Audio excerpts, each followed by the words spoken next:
This in the footsteps of Desmond Tutu and Nelson Mandela trip began for me about 14 months ago when we invited Edwin to be our gala speaker in Fort Wayne for Indiana Center for Middle East Peace.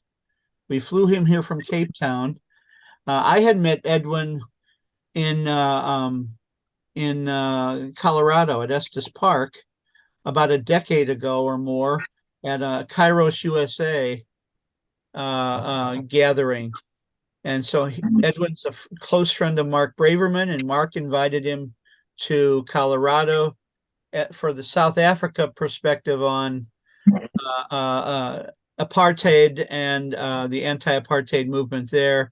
And Edwin is a close friend of Rafat Kassis and Munter Isaac and others in Bethlehem, and consulted with the Kairos Palestine document because of Edwin's work in the anti-apartheid movement in South Africa. All that is to say, we welcomed Edwin here. We hit it off. And in the time that we spent together, Edwin said, "Hey, Michael, what about, have you thought about a trip to South Africa?" And I said, "As a matter of fact, I had." And Edwin said, "I have a friend, Dion Kitching. He and I have been talking about kind of a tour of South Africa, but with a social justice, anti-apartheid connection, and especially connecting it with the Kairos Palestine movement because of Edwin's work there." And so we went with about 20 people from the Fort Wayne area this past September, and it was really a transformative experience to a person. To a person, the people here called it a transformative trip. The beauty of the country, the beauty of the people, and the message that we were able to connect with race relations in our country, with Black and brown people in our country, with the indigenous population, Native American population here, as well as with our friends in Palestine. All those things were a part of this experience. And so we decided we would do it again. And we'll plan to do it again and again as well. So that's kind of the inception of this trip. And with that, Edwin, I think I'm going to turn it over to you, and then we'll turn it over to Dion, and then we'll take some questions. And please, I guess people can ask questions since we're a small group. We can ask questions if they arise. Absolutely. Father Edwin Arison, a close personal friend of Archbishop Desmond Tutu, and I'll let him say more about who he is. But that was the reason we invited him to Fort Wayne a year ago. So Edwin, take it away. Thank you so much, and welcome everyone. Good to have you on the call here tonight. I'll start with the fun bits, and then I'll get to the more serious parts. While Michael and the group while they were traveling through South Africa, the Rugby World Cup had started, and I don't know how much you know about rugby. But of course, South Africa are the world champions when it comes to rugby, and they all actually began to learn about this sport here, and they all started wearing the South African rugby team's clothing and so on. And that was a lot of fun. And we actually went to a pub one night to watch the opening game for our Springbok team. And I mean, since then, since the team, the whole group went back to Indiana, they've actually been keeping in touch with me, and we with them, of course. And they watched the semi-final and they watched the final with us, and it was quite a lot of fun. So I think that was the fun and almost significant bit of your visit here, Michael. And I was thinking about next year, May. It sounds to me, I mean, there will always be sport happening, but it sounds to me as if we are going to probably have the elections. South Africa, as some of you would know, we had our first democratic elections in 1994. So 2024 is the 30th anniversary of our democracy. Nelson Mandela actually passed away 10 years ago this month. And so we are busy commemorating that at the moment. But next year is the 30th anniversary of our democracy, and we will go and vote again. And it might just be, I mean, this is a possibility that we actually will have the elections while you are, if you do come on the trip, while you are in the country. And if that happens, you'll be able to experience that. I'm many things, but one of the things that I do here, I'm a peace officer for this municipality, which is the longest coastal municipality in the country where we live now. And normally on an election day, I would normally go and visit 18 polling stations, you know, and I travel from one to the next, just to go and see if everything is on track and so on. And normally it's a very good experience, actually, because you travel from, you know, through different areas, even farm areas here. You go to all of those and you see the different kinds of people, you know, at each of these polling stations. So I'm just saying that as an introduction to say that the democracy that we fought for in this country is still on track. And you know, we call it a noisy democracy. And it's a good thing to have a noisy democracy, because we have, unlike many other countries on this continent, even on other continents, we have freedom of the press, of the media. We have a judicial system that is completely independent from government. We have freedom of choice, and so on and so forth. So it's we have a constitution that even someone such as RBG would say. I mean, she said that it's probably the best constitution in the world. So this is the kind of country that we have tried to begin to build. It's by no means perfect, because it has huge challenges. Even 30 years after democracy, we still have challenges of poverty, of unemployment, of inequality. In fact, South Africa is the most unequal country in the world, between the wealthiest and the poorest.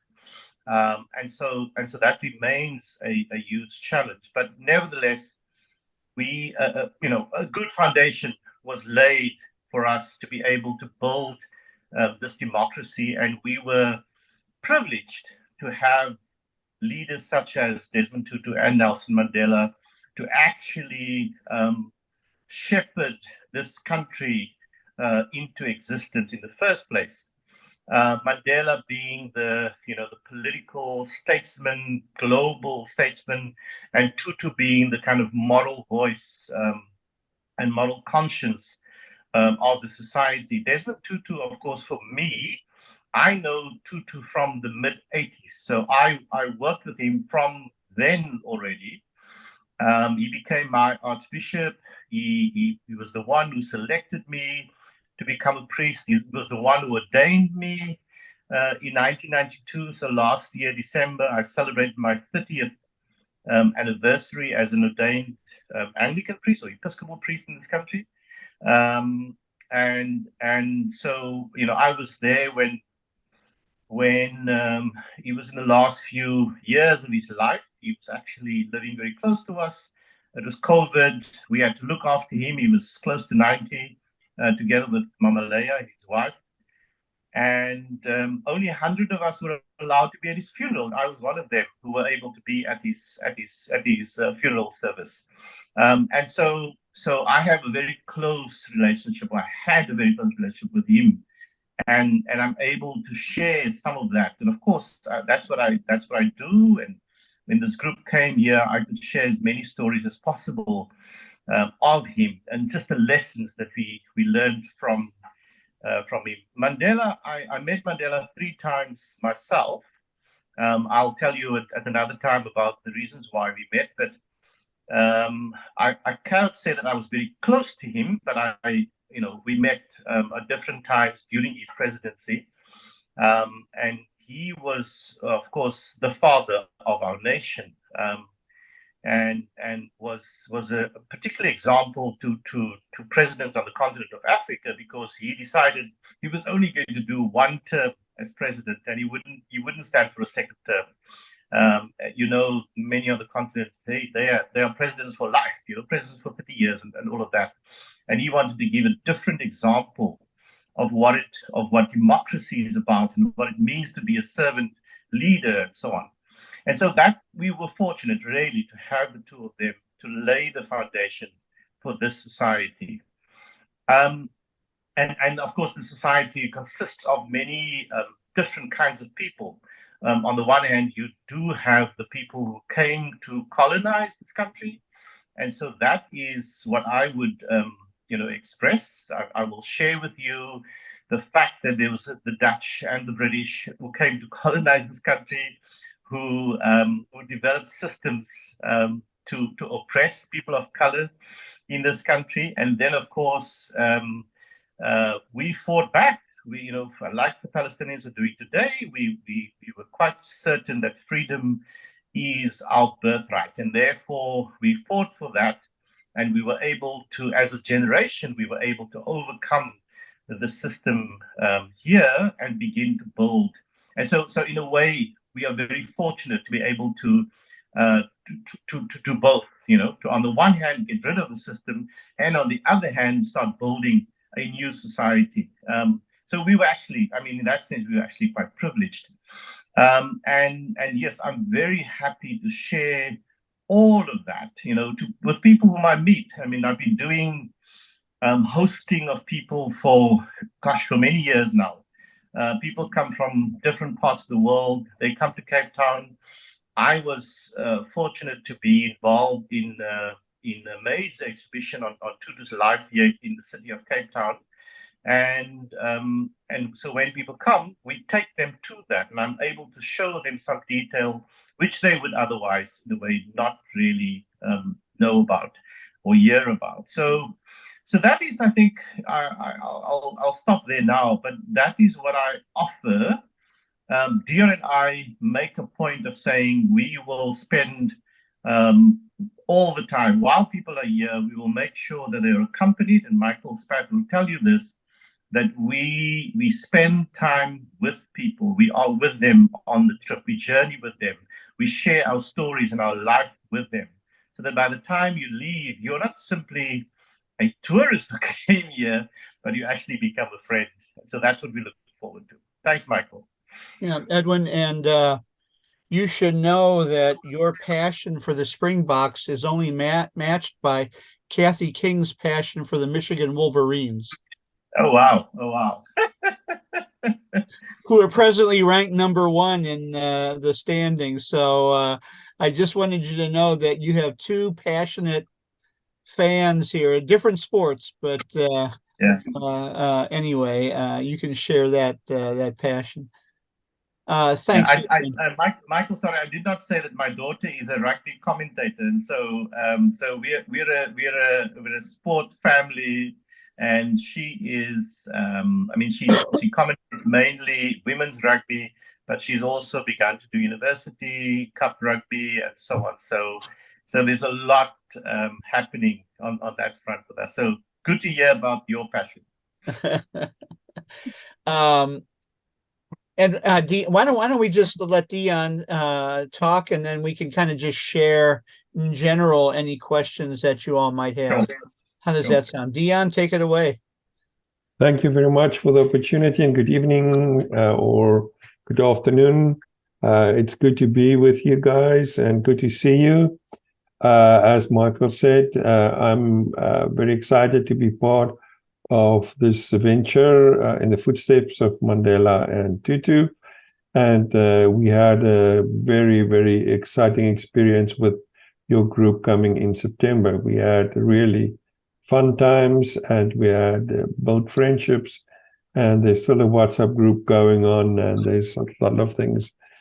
So let me just say about my colleague Edwin, I'm a South African, and I've been also in this whole debate and action and reaction about justice for the past 30 years or more. But I think what you will get when you come on this trip from Edwin's side is the fact that he is sort of one of the last, I wouldn't say last persons, but he know a lot of people who were involved in the struggle. And that's the last generation before we have to tell stories about, the people that we can hear. He can still introduce you to some of the people, because many of the things that we on this tour do is recent history, and you will meet people who are still alive, who have stood with the security police, and Edwin himself was in jail, and he can tell you more about that. So it's not stories about things. You will meet the real people. So my responsibility is with a company that I started about 22 years ago, Embrace South Africa Tours, to look at the logistical side and to the more the operational side of the tour. We want to make sure, first of all, that we give you a professional but fun-filled and very safe opportunity to experience the best of South Africa. So although this tour is about justice, social justice, reconciliation, drawing the lines between what's happening in South Africa, Palestine, and also in the US, and especially next year, I think there will be a lot of things to talk about. We also want to show you the beauty of our country. And we start off the trip here in Cape Town, and that will be about 7 days in and around Cape Town. I'm not going to run through everything, but if you have an itinerary, Michael can send you one. You will see there are quite some significant places where you will visit. As Edwin mentioned, you will spend a whole day at the Desmond and Leah Tutu Foundation. The heritage, the whole story of Desmond Tutu, and then you will have opportunity to speak to people like Alan Busak, Father Michael Lapsley, people like that. And then the next day, for instance, we will just change gears and we'll go to Cape of Good Hope and enjoy Table Mountain, the #1 attraction of a tourist attraction in South Africa. From Cape Town and the beauty of Cape Town, we'll go for a few days to Volmoed, which is also extremely beautiful, and more on a retreat at the retreat center, Volmoed, which means keep faith, or full of courage. And that's all when we get the feedback from this year's group. That was a highlight for them, in the sense that they could render really hands-on experience with people living in the townships, the community work that Edwin and people are doing here, and then also meet some of the local people here who are really, as individual figures, being part of the system or victims of the apartheid system. So the last part of the trip is in Johannesburg. We fly up to Johannesburg and spend about 3 days there.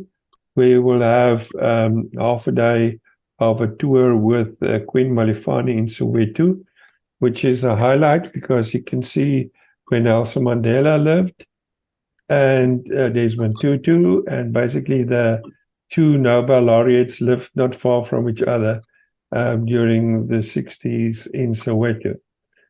There's also a time when we go to Bakobong, Pilanesberg, for a safari for 2 days, where you will definitely get close to see the Big Five. Beautiful area, beautiful landscape. And in Johannesburg, you also have the opportunity to visit the Apartheid Museum and the Constitutional Court in South Africa. So I think we have come to a point where we, without pushing and rushing people, that's part of my passion, not to make it, something that we just push people from one experience to another, to give you a whole retreat experience over the 12 days.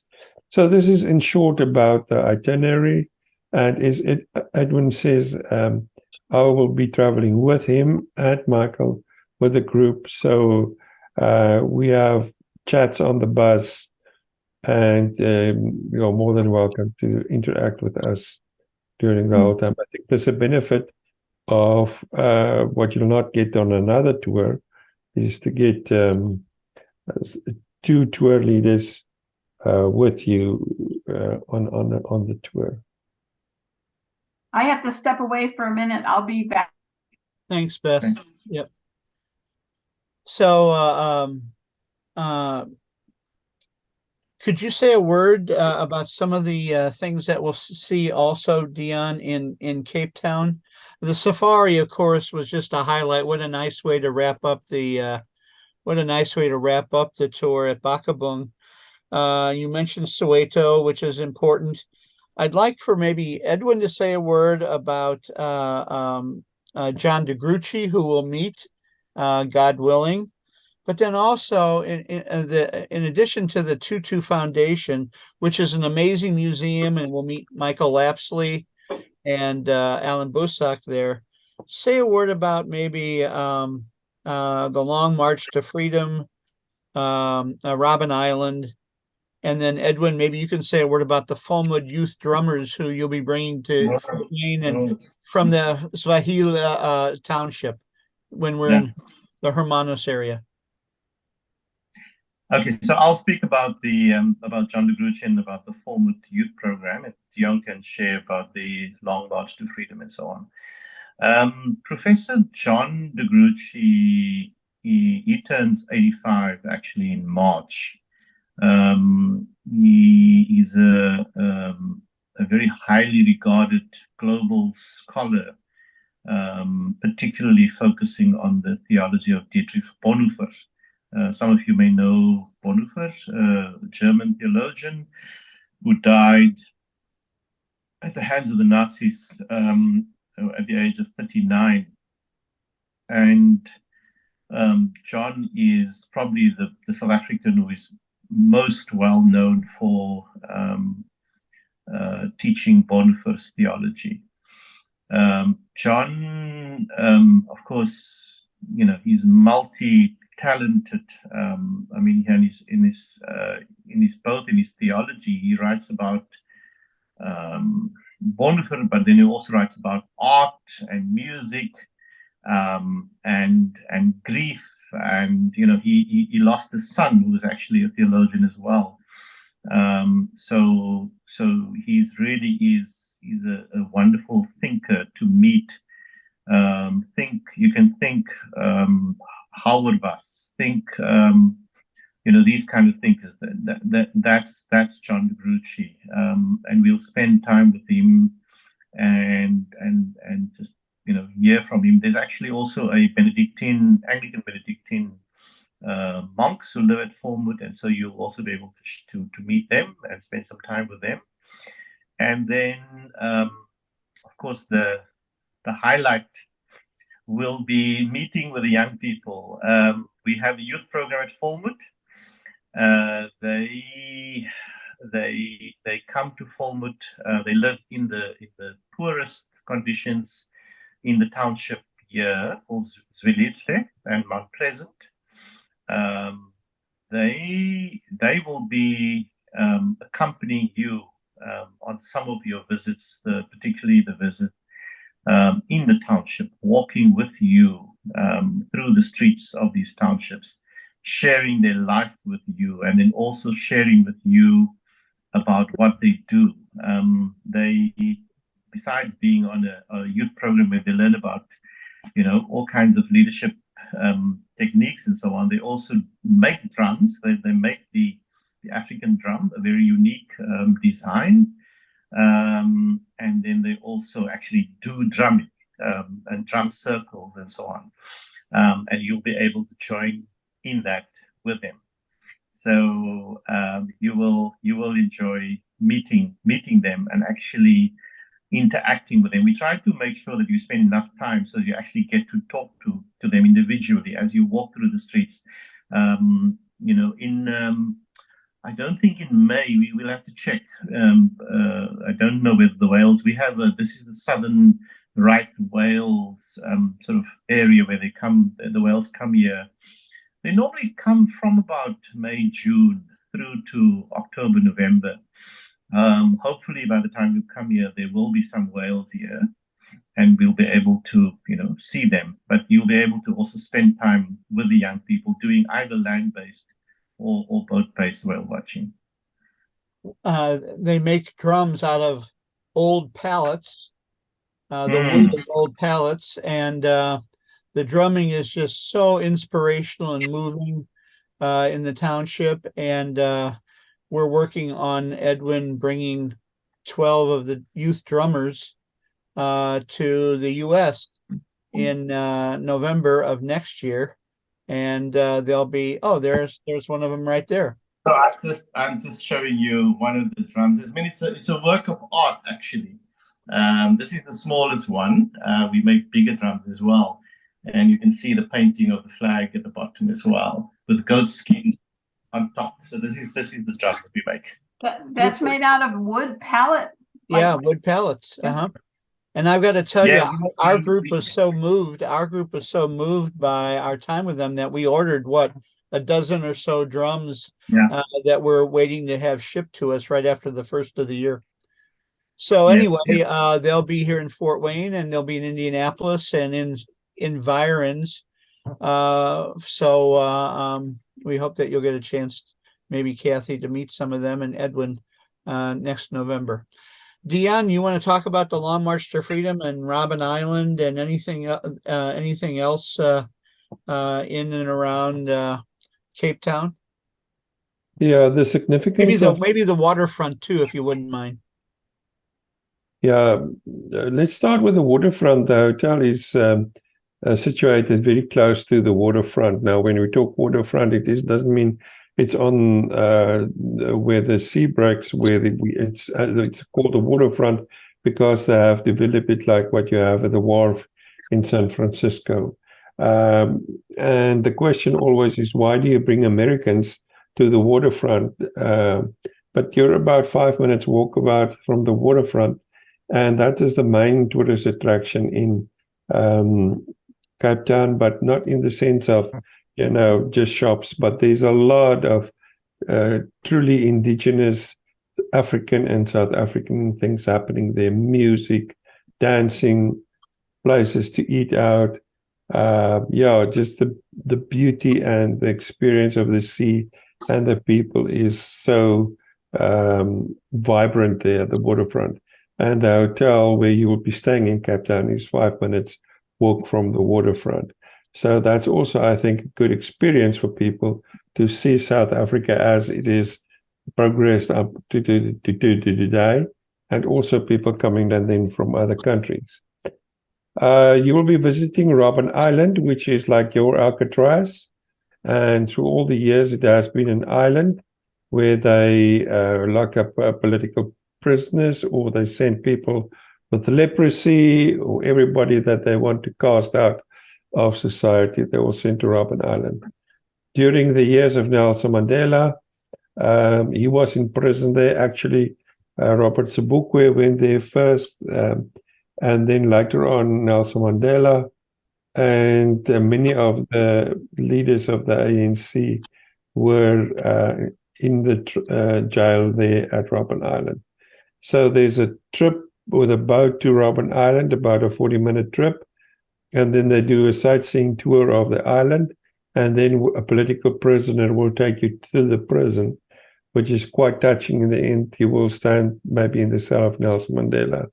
But it's always an experience to think about people. Nelson Mandela spent 18 years of his life on that island in total isolation. We also will be visiting District 6 Museum.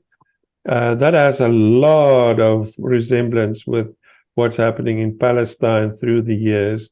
The forceful removals, the whole issue of land and taking land from people and just pushing them out and taking some of the prime real estate in Cape Town. And so there's a museum now, and we will spend some time there. So you will see a lot of resemblance between the land issues in Palestine and the land issues as it played out in South Africa. The statues, the Long March to Freedom statues, basically is a life-size garden sort of setup where there's 100 statues of different leaders, not just in South Africa, but in the world. It's stacked like in the history.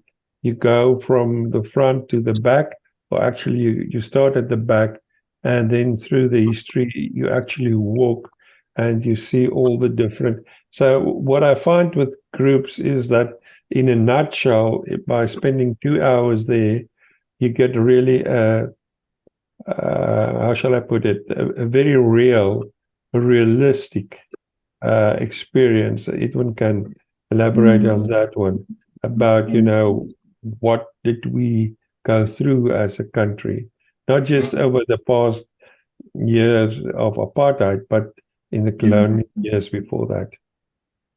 Absolutely. So you begin with the Khoi and the San people, the original inhabitants of the land, and you end with Mandela and his successors and Desmond Tutu. And who was the one that was as you walked in? Was that that was Sobukwe. Yeah, that was Sobukwe. Yeah. Okay. So anyway, that's just a little bit of the highlight. We'll get into more of the details as we meet in the new year. Let's pause right now.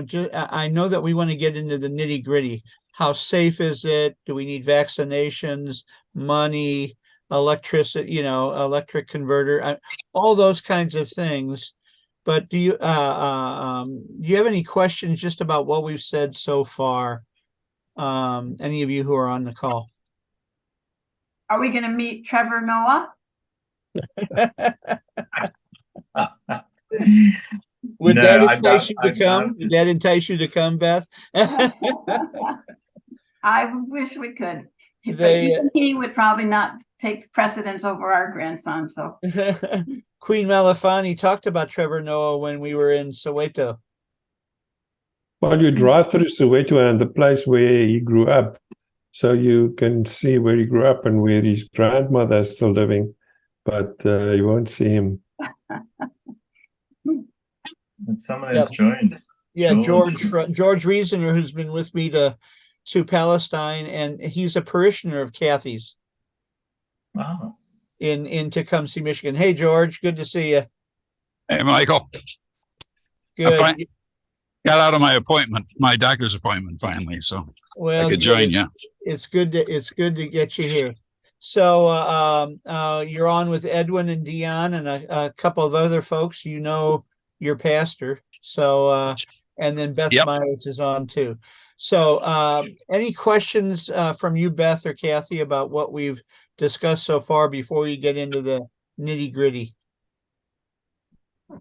I noticed there's a question about biography. Yeah, we will talk about resources, I think. Was that from you, Kathy? Was that? Yeah, that's me. I don't know why I have that. I think I chimed into the link that was a forwarded message, and that's why I'm showing up as a guest. Okay. We're going to have a list of resources that we can provide to people who do sign up for the trip. Websites of the places we'll visit, but also some films. We watched Invictus here, for example.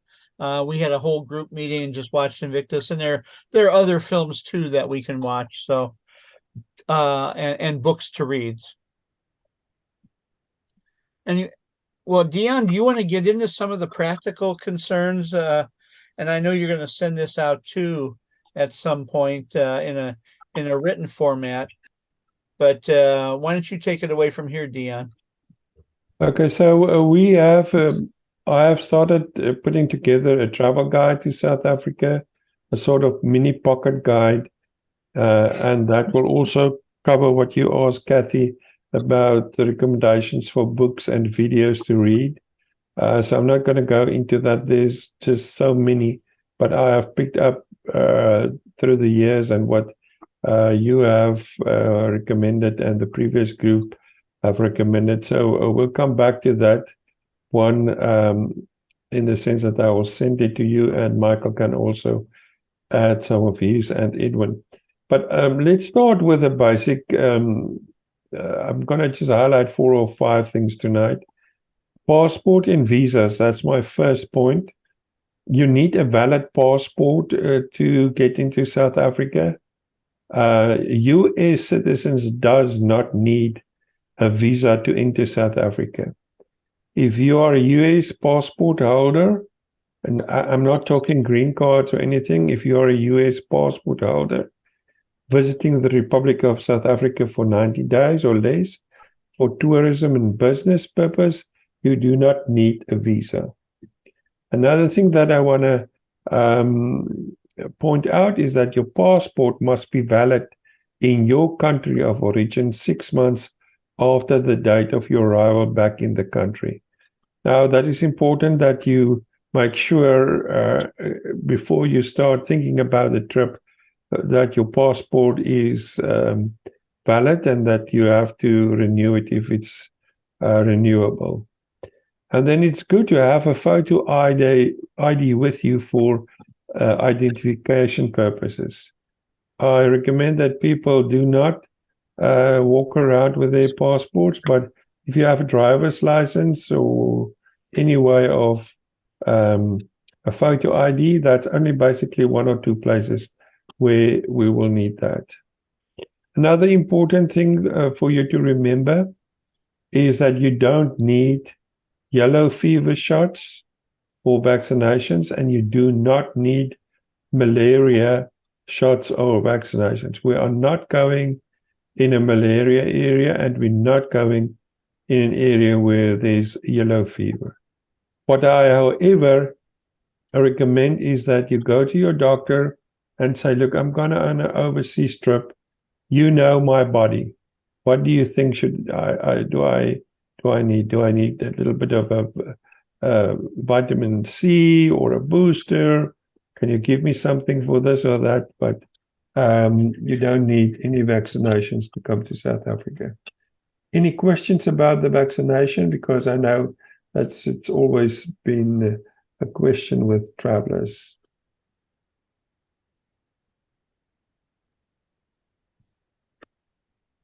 Happy with that? What about, do we need, would we bring a COVID vaccination card, or is that needed? It's not needed to show any certificate or proof of COVID shots. No, George, no, it's not necessary. Thank you. Let me talk about the medical care for people coming to South Africa. The important thing is that we have doctors available. We had somebody in the previous group. Luckily, she was not very seriously ill, but I mean, the doctor came out and visited her in her room, and she could pay, and it was not such a large amount, so she paid it, if I remember correctly, Michael, and then she claimed it back. Beth was not feeling well for a couple of days. I think she brought the illness with her, as a matter of fact.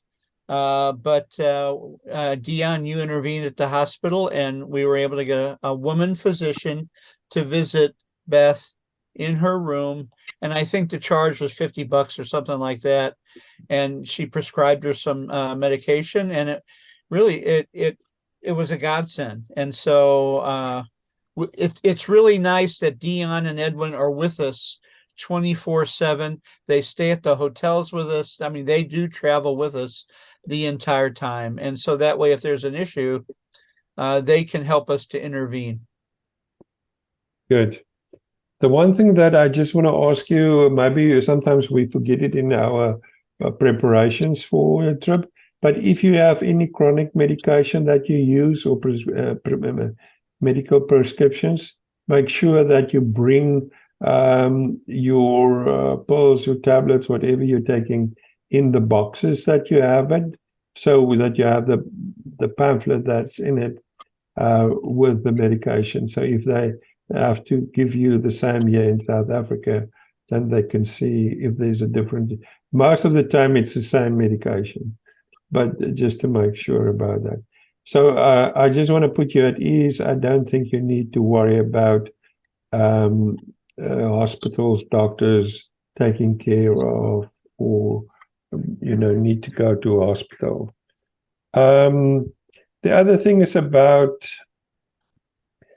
clothing and the weather and the type of weather and what kind of weather do we have.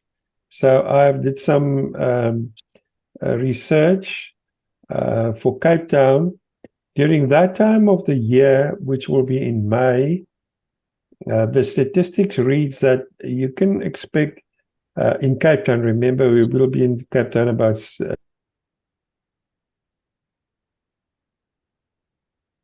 Dion, you're frozen. Is it that cold? Dion, you froze on us. Are you okay again? Yeah, we're hearing you now. They say my internet connection is unstable. Sorry for that. Can you see me now? It's actually very hot in this place at the moment. I think today it was close to 30 degrees Celsius. Yeah. Wow. So your computer did not freeze. It heat up. Okay. So what you can expect is a 66 Fahrenheit highs and 56 degrees Fahrenheit lows. There will be a 15% chance of rain, mildly cool with gentle breeze, and about 10.4 hours daylight sunshine. So what to wear in Cape Town? I would suggest that you bring definitely a sweater, and like what Kirk Courtney has on at the moment, like a hoodie and then a t-shirt, something. And we always say dress with layers, but if for the May part of South Africa, I will bring a nice warm jacket, which you can multi-purpose jacket, which you can use. That is Cape Town, and you can expect some rain, so bring a raincoat and an umbrella. When we go up to Johannesburg, it will be basically drier, and it will be a few degrees colder, but also around the 66 degrees Fahrenheit per day. When we go to Bokkabung, the only thing that we will have on the safari is the early morning and late afternoon safaris.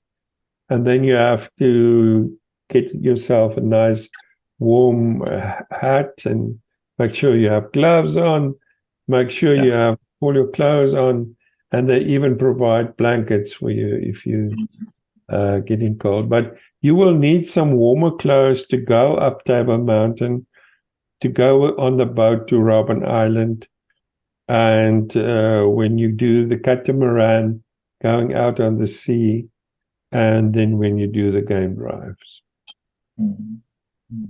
Any question about the weather?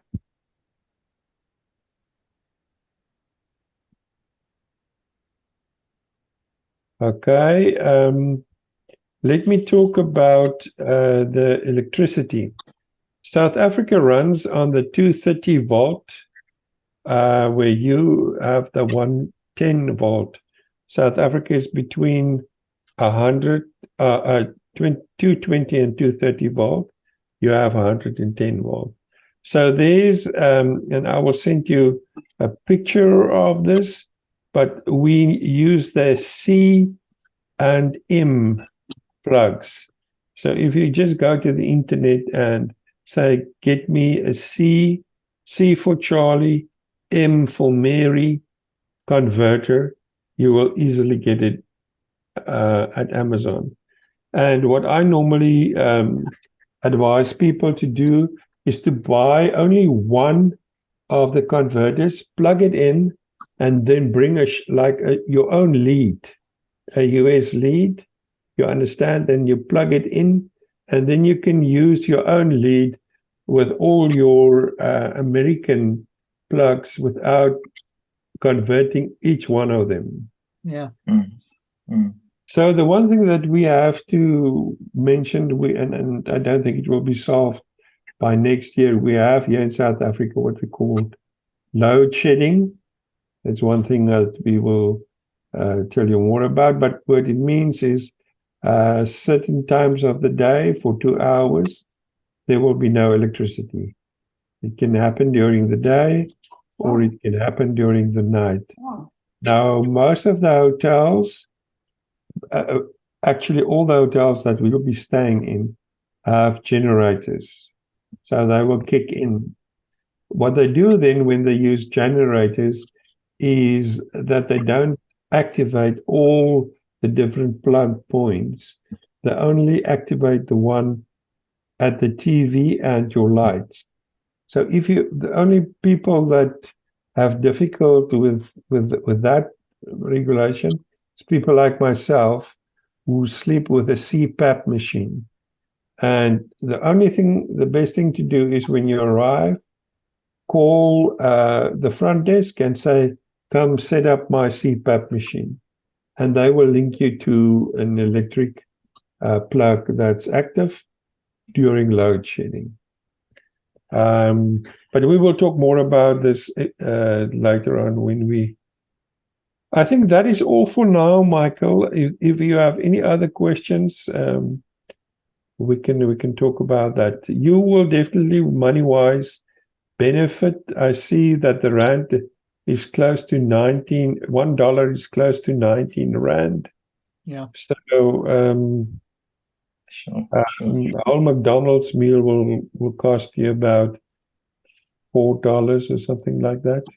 That's a whole combination of all the stuff that you get in. For this crowd, I'll translate it into language that they would understand. You can get a 16-ounce beer for about $2.50. So doesn't help, Michael. Anyway, no, but it's when we go to Jerusalem, when we go to Palestine and Israel, that's an expense. It's expensive to travel there. This is inexpensive to travel to South Africa. Can you say a word? We traveled here out of Fort Wayne through Atlanta to Cape Town. That was the best flights we could get. And because of the limited flights out of Atlanta, we arrived 2 days early. And so I'm going to recommend that again for people who have the time. It's not all that much more expensive, but we found exploring the waterfront those first 2 days and getting our jet lag legs back was really helpful to beginning the rest of the trip, kind of with not sleep deprived. So arriving a little early was really helpful. And you, Dion, will help us if we want to do that. If our group wants to do that, you'll help them with booking of rooms and all that, right? That's correct. Yeah, you can give me your details, and we give you basically the same discount that we get for those days, so that you don't need to pay too much, and that you can come. I agree with what Michael said. It's a good thing to come 2 days before you start on the trip, just to get yourself settled in and get the jet lag off. And you can just contact Michael, and you will send me an email and say, this person wants to stay 2 nights longer or whatever, and we will organize that for you. And Dion will set you up. He'll contact his driver, Munib, who will pick you up at the airport and transport you from Cape Town Airport to the Commodore Hotel, or whatever the hotel is on the waterfront. So they don't have to worry about making transport contacts themselves or grabbing a cab at the airport. you'll do that for them too, right? Correct. Any other questions? Yeah, go ahead, Michael, Edwin, please. Michael, you'll be happy to know that we will be spending probably about 2 million rand at Fullmoot on solar power. And so by the time you get here, most of Fullmoot will just have solar power actually. So the difficulty we had before with the load shedding, that will disappear. Well, that's wonderful news. That's wonderful news. You know, we stay in very nice hotels. The retreat center at Fullmoot, it's I don't want to say it's rustic because it's very nice accommodations, but it's a lovely retreat center, and we're trying to learn from this past September's group about how to make it truly the time that we spend there, the 3 nights or so, that we make it. We'll do some day trips and things, but we're going to try to spend some really quality time at Fullmoot with John DeGrucci and some others. So I think we'll try to do better at maximizing our time at Fullmoot, and that's good news. That's good news to hear, Edwin. Well, I have to say, Michael, I don't think that this crowd, as I see them, they will be interested in wine, but we will definitely stop and enjoy some of the best wines that you can get at 2 wineries, Benguela Cove. They are well known for their reds and for their Sauvignon Blanc. And the Lavieres, they have their best wines available, Pinot Noirs and Pinotage. So that's something that I always look for. You know, in a good trip, you need to visit the wine farm. You know, Edwin and Dion are wine connoisseurs, and Fullmoot is right in the heart of wine country, right? I mean, it's South Africa's wine country, so they have a scheduled for a winery or 2. So while we're there, so that's really good news. Thanks, Dion. Any questions from you, Beth, Courtney, George, Kathy, that you are thinking of, or that you might want to pass along to some of your friends who are considering coming? I have a question about gender relations. I mean, like women's clothing, anything that we should know about that? No, I think, I mean, South Africa is in many ways quite a free country and liberal in so many ways. So we except when we go and visit maybe a church, I would say, you know, just to make sure that we sort of are appropriately dressed for the church service. But other than that, I think it's people must feel free to dress, you know. But it will unfortunately May month is just before winter. Our winter starts in June, so it does begin to feel cold that time. Thank you, Kathy. Anybody else?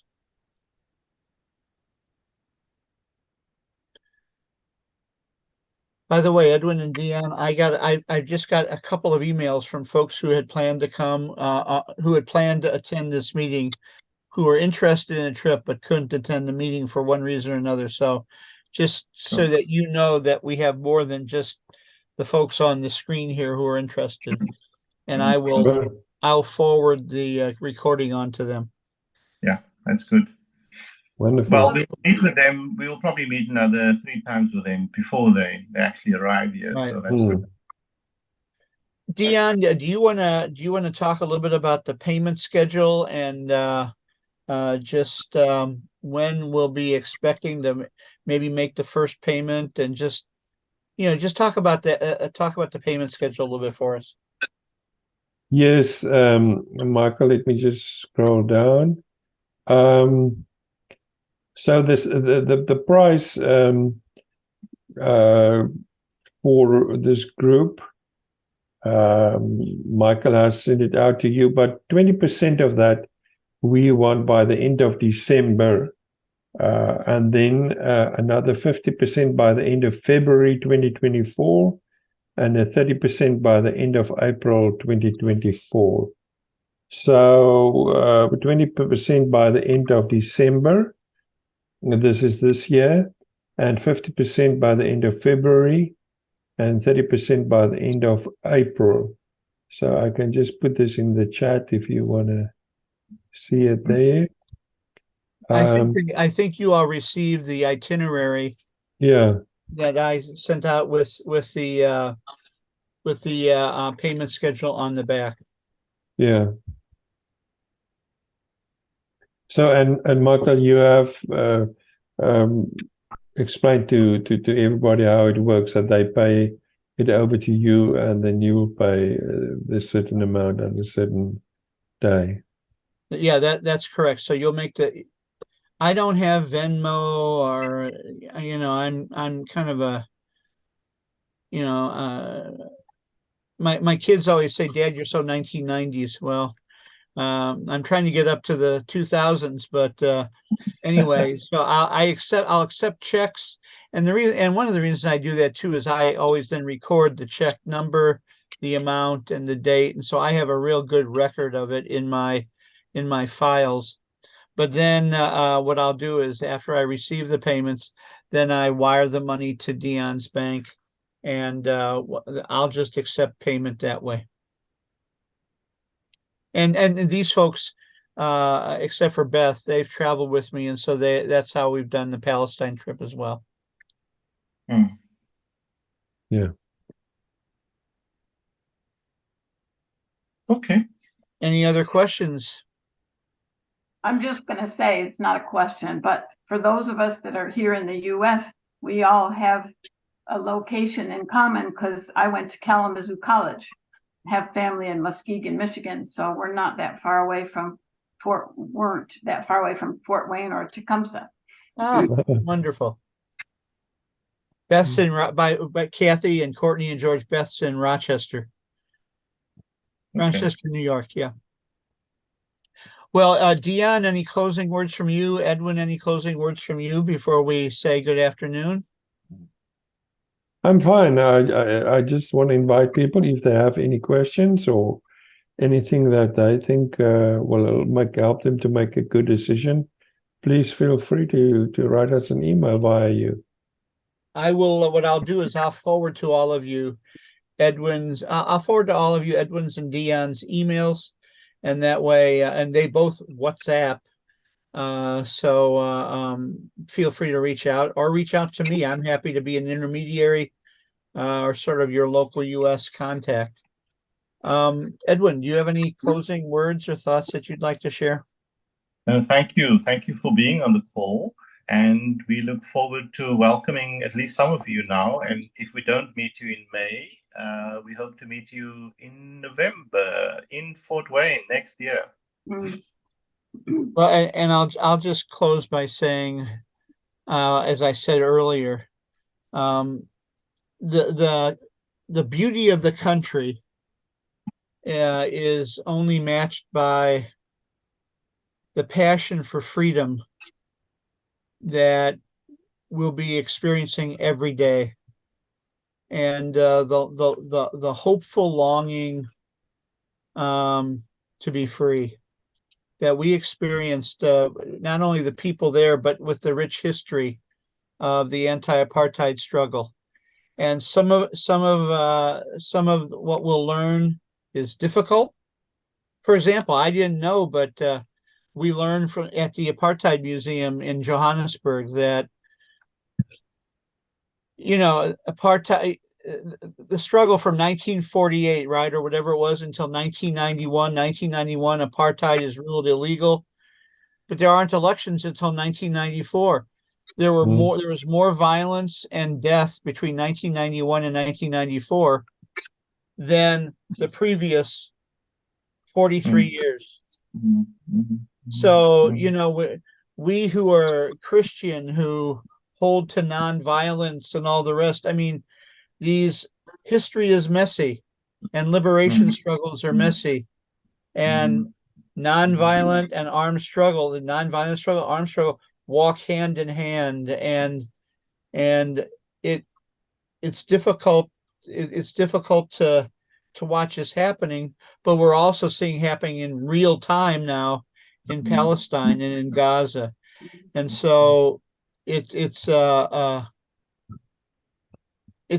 awakening experience, an enlightening experience, but it's an important transformative experience. And I'm really hopeful that Kathy, you and George and Courtney and Adam and others from my friends in Tecumseh and others who are going to receive this recording will choose to come. It's a life transforming experience. Thank you. Thank you. So thanks everybody, and please reach out. Beth, anything? Kathy, George, anything else you'd like to say?